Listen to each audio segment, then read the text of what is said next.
En este workshop vamos a trabajar con una geometría muy simple.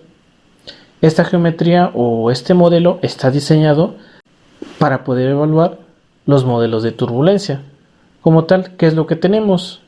Tenemos una entrada de flujo, tenemos una salida y en la parte media, por así decirlo, tenemos un pequeño escalón. Este pequeño escalón lo que va a provocar es que exista separación de flujo. En este ejemplo vamos a definir o vamos a suponer que estamos trabajando con un número de Reynolds de 36.000. Entonces, este como tal es un flujo turbulento.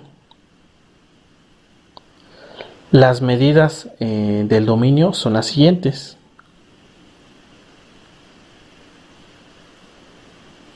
Y bueno, básicamente lo que vamos a explorar es cuál es el comportamiento que va a tener el flujo justamente en ese escalón y cuál es el comportamiento de Y más que se va a estar dando.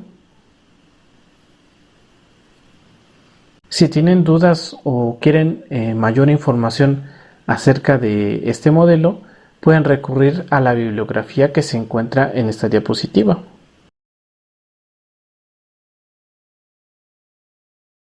Ok, entonces lo primero que vamos a realizar es buscar un componente de Fluent, ya que vamos a importar directamente una malla.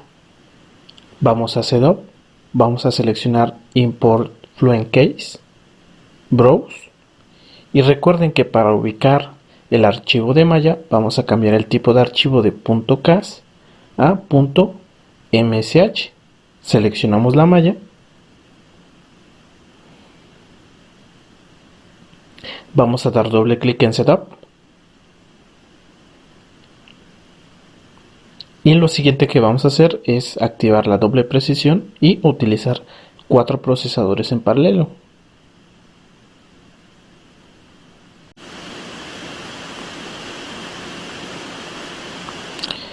Esta como tal es la malla que nosotros vamos a importar. Como pueden ver, es un dominio relativamente simple. Y bueno, lo siguiente que vamos a hacer es un chequeo de la malla. Vamos a ver que no existen volúmenes negativos y que no nos está mandando algún mensaje de advertencia. Vamos a verificar la calidad de la malla. Y bueno, la calidad es de 1.96 y a la -1, que es un muy buen valor.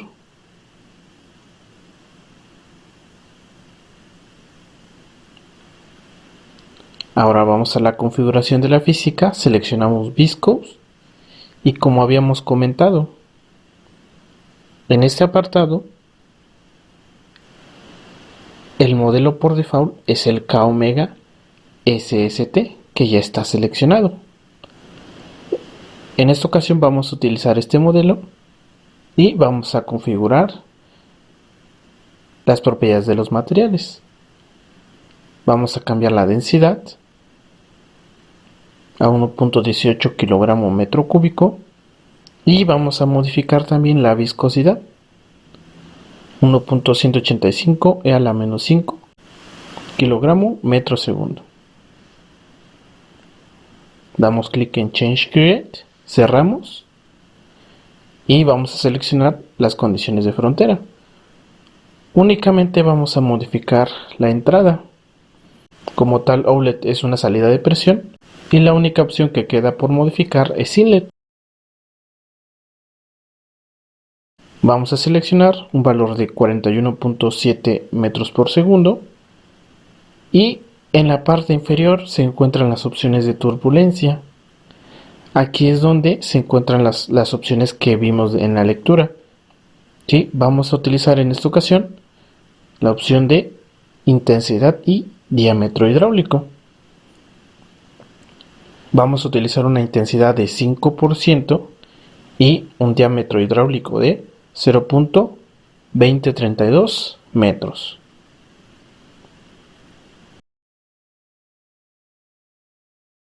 Regresando al apartado de Viscose, únicamente para verificar que además de el modelo que nosotros seleccionamos, podemos ver del lado derecho ciertos valores, ciertas constantes. Estas constantes son valores que nosotros podemos modificar, pero estos valores son valores que ya están calibrados en los modelos. Así nosotros seleccionemos un k omega, un k epsilon, cada uno de ellos tiene distintas constantes, las cuales están definidas de manera empírica o experimental. Entonces, como pueden ver, son muchas variables involucradas en cada uno de estos modelos de turbulencia. Como comentábamos en la lectura, nosotros podemos recurrir al botón de Help para poder acceder a la guía de teoría o a la guía de usuario para poder explorar un poco más las propiedades de estos modelos. Lo siguiente que vamos a hacer es definir dos monitores. Vamos a seleccionar un monitor de superficie y este monitor va a ser de Area Weighted Average, un promedio ponderado en el área, y vamos a generar un monitor de esfuerzo cortante. En Field Variables vamos a seleccionar Wall Fluxes y vamos a seleccionar la opción de Wall Shear Stress. La pared que vamos a seleccionar es Wall Downstream. Esta pared es la pared inferior que tenemos en este dominio, ¿sí? Es esta que está acá. Como la podemos visualizar, vamos a apagar todas las caras que tenemos activadas y vamos a seleccionarla.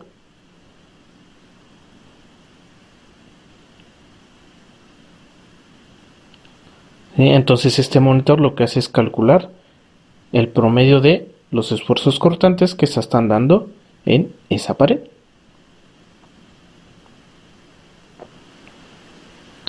Y vamos a generar un segundo monitor.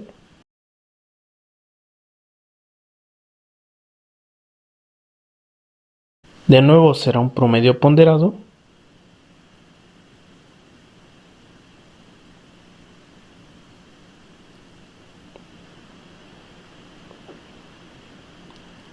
De la cantidad de turbulencia a la salida. En este caso es un Turbulent Viscosity Radio. Y seleccionaremos Outlet como superficie de salida. Aplicamos Report Plot. OK.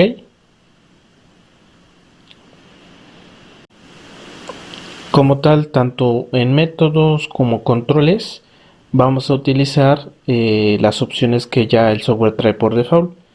Recordemos que funcionan bien para la gran mayoría de los casos. Vamos a inicializar.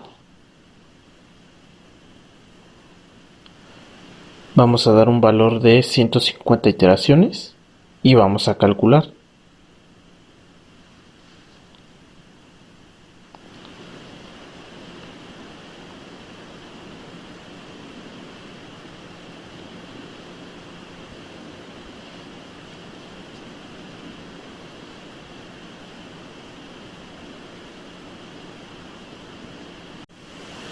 Podemos ver que ha terminado el cálculo.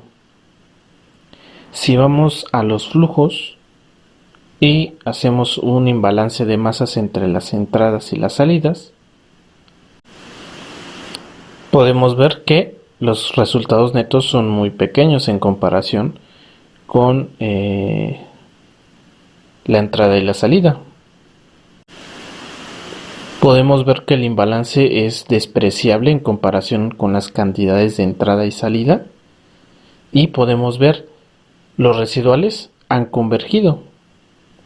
Pero ¿qué pasa con los monitores? De hecho, los monitores de alguna manera siguen cambiando.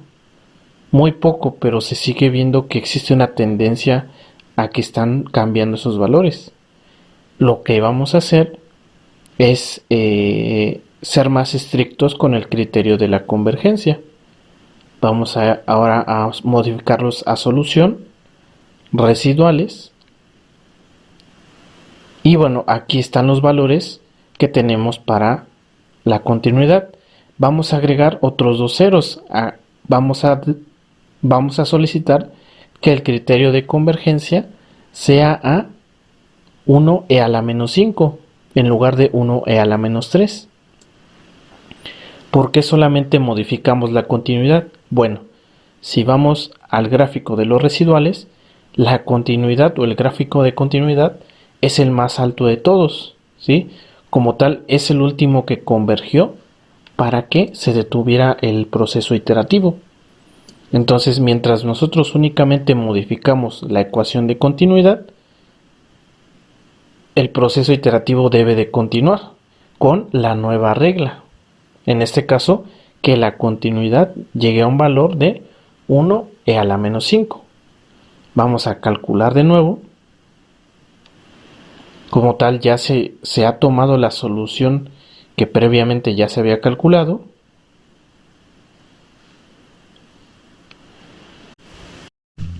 De nuevo, los resultados han convergido. Podemos ver el nuevo valor para la ecuación de la continuidad. Y si vemos los reportes, vemos que ya prácticamente se están comportando como constantes. Ya no hay grandes cambios en su valor. Si vamos al imbalance de masas, podemos ver que inclusive se ha reducido más o se ha hecho más despreciable.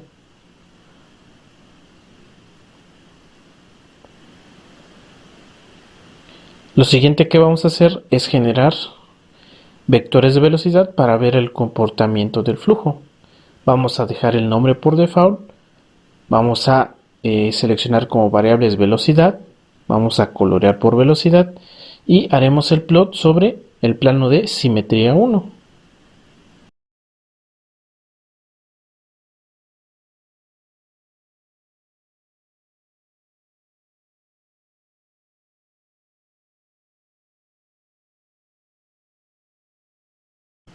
Podemos ver que aquí existe una zona de recirculación.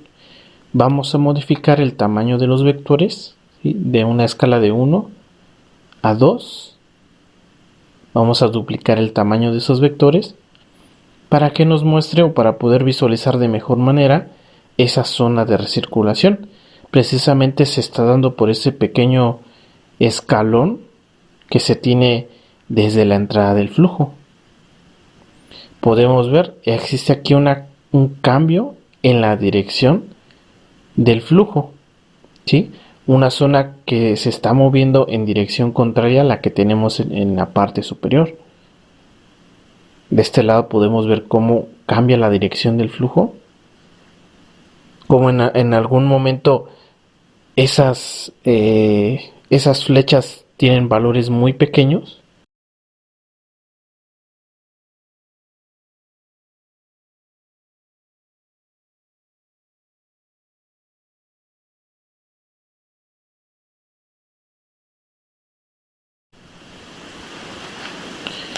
Y lo siguiente que vamos a hacer es generar una línea para poder postprocesar resultados desde ahí. Vamos al apartado de Surface, crear línea. Vamos a dejar el nombre por default, que es línea 10. Y nos pedirá dos puntos que son el inicio y el fin de esta línea para poder generarla. Vamos a dar los siguientes valores. Y ahora vamos a verificar dónde o en qué lugar hemos ploteado esa línea. Vamos a mostrar todo el dominio. Y lo siguiente que vamos a hacer es mostrar la parte de donde se encuentra la pared inferior.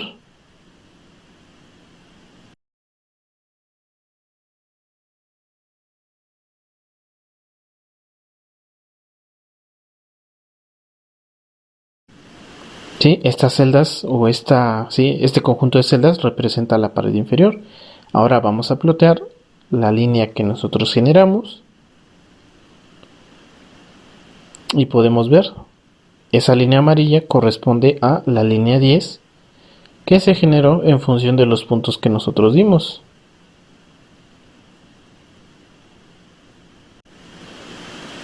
Como tal recorre toda la pared. Ahora lo siguiente que vamos a hacer es generar un plot XY para calcular el valor de Y más en esa línea.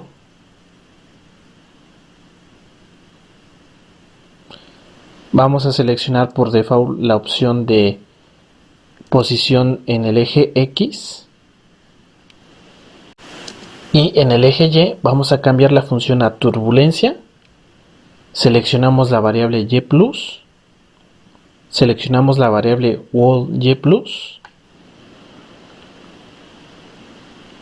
como tal en la parte del eje X vamos a seleccionar direction vector, el valor por default, y seleccionamos en dónde queremos plotear esos valores. En este caso es la línea 10. Nos va a mostrar esta información. Como tal, el valor máximo de Y+ que tenemos o Y más que tenemos es un valor de 5. ¿Sí? Y de hecho como tal, en el eje de las X estamos obteniendo los valores que van a lo largo de esa pared inferior que tiene nuestro dominio. ¿Qué es lo demás que podemos apreciar aquí? Tenemos dos pequeños picos, ¿sí? Y en medio de esos dos tenemos un pequeño segmento donde se incrementa ese valor de Y más. ¿A qué zonas corresponde esta información? Recordemos que mediante los vectores pudimos ver que existen zonas de muy baja velocidad. De hecho, esas zonas de baja velocidad corresponden a Y más muy bajos. Si regresamos a plotear los vectores, podemos ver cuando inicia el escalón, podemos ver que tiene una velocidad muy pequeña. Si hacemos un zoom, podemos ver que efectivamente hay dos zonas donde la velocidad es muy pequeña, casi cero. ¿Sí? Y en la parte central tenemos un apartado donde existe ya un desarrollo más grande de velocidad. Ahí es a donde corresponde ese valor de Y más superior a 1. ¿Qué es lo que quiere decir esto? Como tal, el Y más que nosotros pudiéramos haber calculado mediante las relaciones que nosotros vimos en la lectura, nos pueden servir como una referencia para dar una malla inicial a nuestro problema. En este caso, dadas las velocidades que se están desarrollando en el dominio, el Y más tiene un valor de 5. ¿Qué quiere decir esto? Si nosotros queremos resolver correctamente esa subcapa viscosa, debemos de regresar al mallado y debemos de reducir ese tamaño de elementos que tenemos en la pared. De tal manera que ahora sí, corramos la simulación con la nueva malla para verificar que efectivamente ese valor de Y más se debe de estar reduciendo. Ahora, ¿qué es lo que sucede en esta gráfica donde vemos que existe un Y más variable, por así decirlo? Habíamos comentado que ese Y más está en función también de la velocidad del flujo. Entonces van a existir zonas en donde ese Y más van a tener valores o más grandes o más pequeños, dependiendo de la velocidad del flujo en cómo se esté moviendo en esas zonas. Podemos ver que efectivamente al haber una reducción de la velocidad cerca de ese escalón, ese Y más se redujo. ¿Qué quiere decir esto? Que la velocidad del flujo es lo suficientemente pequeña para que la malla pueda resolver la subcapa viscosa que se está dando en esa zona. Sin embargo, más adelante, río abajo de nuestro dominio, la velocidad del flujo es más rápida. ¿Qué quiere decir esto? Que la malla no alcanza a resolver totalmente esa subcapa viscosa. Es necesario hacer más fina la malla para que coincida o que tenga esa congruencia con la velocidad del flujo que se está dando en esa zona. El siguiente paso en este ejercicio es ahora comparar esta información con datos experimentales. Si nosotros hacemos la importación del archivo de datos experimentales, vamos a ver que no existe como tal una coincidencia en los resultados que se van a tener para los esfuerzos cortantes. Aquí hay algo que comentar. Como tal, el modelo que se está desarrollando en este momento no es completamente congruente con la realidad. Aquí tiene mucho que ver lo que habíamos comentado con condiciones realistas en las entradas del dominio. Nosotros utilizamos en un inicio la opción de Velocity Inlet normal en la entrada. Dimos una cierta magnitud. Sin embargo, el perfil de velocidad a la entrada es como tal plano. No tiene o no está contemplando ese perfil parabólico que debería de darse en un flujo desarrollado, que eso comúnmente no pasaría en la realidad. En la realidad tendríamos un perfil desarrollado a la entrada de ese ducto. Entonces el siguiente paso para poder validar o para poder asegurarnos que estamos realizando un cálculo correcto es asignar un perfil de entrada para poder asegurarnos que las condiciones de entrada en nuestro dominio son físicamente realistas. De esta manera, cuando nosotros hagamos la comprobación, podremos ver que efectivamente, ahora sí, los resultados tanto experimentales como de simulación hacen un match.